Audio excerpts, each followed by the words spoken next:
Subscribe to our channel by clicking the subscribe button. Click the bell button and enjoy the latest uploads from our channel. So what is up, guys? Nick here, helping you to master your technology. iPhone 10 versus Galaxy S9 Plus versus Google Pixel 2 XL versus Huawei P20 Pro. These are some of the fastest flagships you can buy right now in 2018, and two of them have AI chips, that being the Kirin 970 and an A11 Bionic on the Apple device, and we have a Snapdragon 835 for Pixel 2, Snapdragon 845 for Samsung S9 Plus. Let's begin the boot up with the iPhone 10, and you can see the iPhone 10 finishes at 19.79, which is a pretty fast boot up here. I mean, you don't got 19 seconds? Let's go on to the Galaxy S9 Plus and see how fast this one can finish, and I speed this up as well, and you can see this finishes at not too much far behind, 21.62 seconds, so very fast there on the Galaxy S9 Plus. But the Pixel 2 XL has proven to be quite a champ in the boot up round, and it doesn't disappoint here with 13.65 on its boot up. And going on to the Huawei P20 Pro,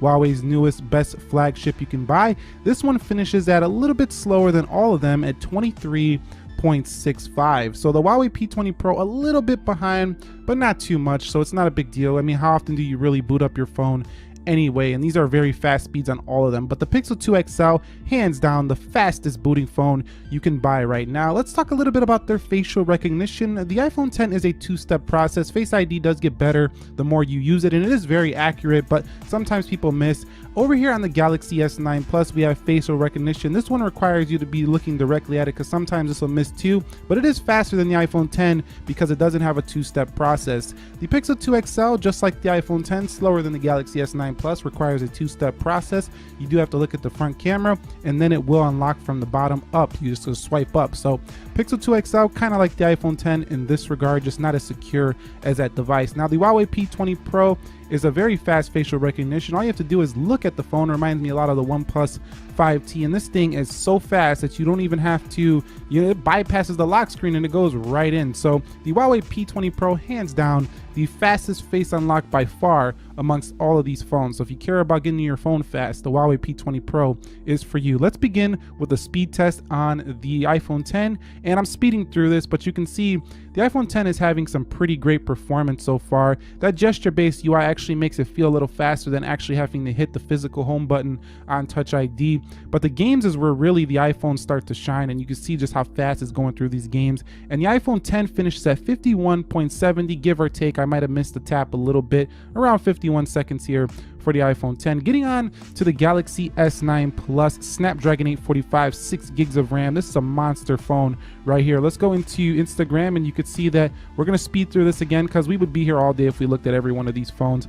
But Chrome, Lightroom, everything's opening pretty quick, and you can see a little bit of a twitch there when opening games. It doesn't look as fluid as the iPhone, but it's still a very fast device. Geekbench and speed test, and you can see the Samsung finishes at 50.16, so faster than the iPhone 10 on this single round of applications. Going on to the Google Pixel 2 XL, you can see everything is closed out, and the Pixel 2 XL has extremely fast animations, as you can see right here. Same speed, we're speeding through it, and you can see it's just very quick to open these applications in terms of that animation, a lot like the OnePlus 5T in my opinion. So the Google Pixel 2 XL on this single round finishes at 47.64, so faster than both iPhone 10 and Galaxy S9 Plus on the single round. So let's go into the Huawei P20 Pro now. This is the one we really want to see here. 6 gigs of RAM, Kirin 970, and you can see opening similar amount of apps here. This one is very fast as well, and we're closing in on the games, where the games a little bit slow on the Huawei P20 Pro in comparison to the others, which slowed the score down just a little bit, especially on the more heavier game like Dead Trigger. And then we got into the speed test, and this finishes at 55.46, so the slowest of the bunch here when it comes to the single round of application speed.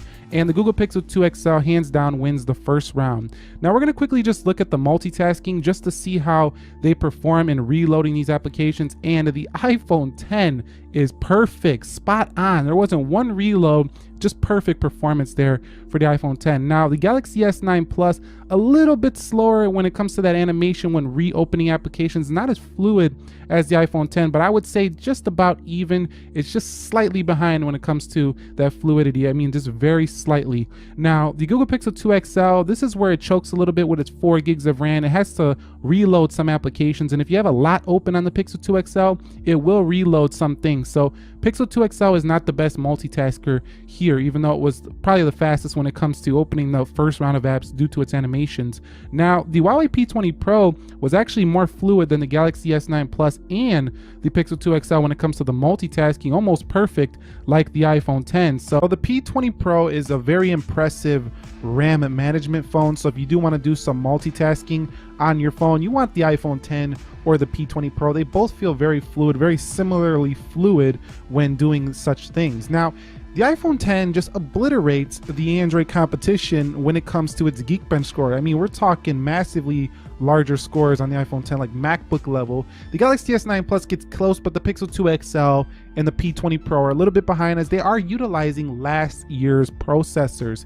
Now, let's get into the speedtest.net score, and you could see that they all did very well here, actually very similar. It is the same network, but you know, this depends on your network.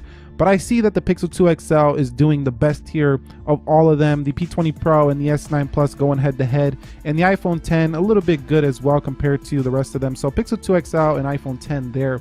Now, if you do pick up one of these, which one is the fastest phone? I think for most power, you know, for the longest term, probably the iPhone 10 out of all of these. On paper, it has the fastest processor. It doesn't have as much RAM, so multitasking, you might want to look at the P20 Pro or the S9 Plus. Now, the Pixel 2 XL is very fluid, has fast animations in the day-to-day, but I think you would want to pick the P20 Pro or the iPhone 10. If you want a better long-term multitasking experience, they're going to be great. But I think the most well-rounded and fastest feeling phone, if you're only going to keep the phone for a couple of years on the day-to-day right now, is the Samsung Galaxy S9 Plus. This phone feels very well-rounded and opening on the single core speeds and even on the multi-core. So the S9 Plus to me is the fastest feeling phone on the day-to-day right now. It's fluid for an Android phone. It's very fast. It's faster than iPhone 10 when it comes to just how fast the applications look to open, but they're all very fast. You can't go wrong with any of them. Do you agree with